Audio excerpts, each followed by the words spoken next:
नमस्कार मित्रांनो आज आपण CSC सेंटरमधून फार्मर आय डीसाठी ॲप्लाय केल्यानंतर फार्मर आय डी अप्रूव्ह झाला का नाही हे कसे चेक करायचे आहे हेच आपण पाहणार आहोत।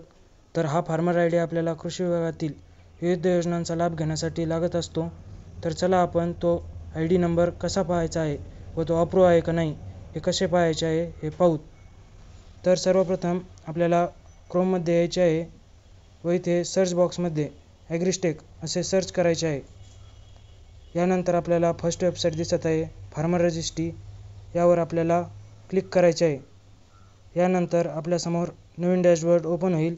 यामध्येच वरती 2 नंबरचा ऑप्शन म्हणजे चेक एनरोलमेंट स्टेटस, यावर आपल्याला क्लिक करायचे आहे। व या विंडोमध्ये आल्यावर आपल्याला 2 नंबरचा ऑप्शन आधार क्रमांक हा दिसत आहे, यावर आपल्याला क्लिक करायचे आहे व आपल्याला आपला आधार नंबर इथे एंटर करून घ्यायचा आहे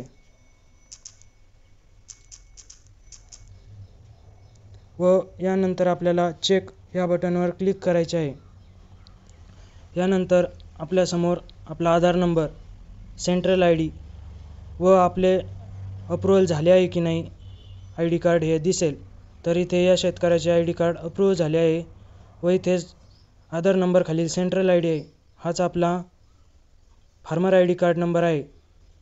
अशीच नवनवीन माहिती जाणून घेण्यासाठी आपल्या चॅनलला आत्ताच सबस्क्राईब करा व जास्तीत जास्त मित्रांपर्यंत हा व्हिडिओ शेअर करा, लाईक करा।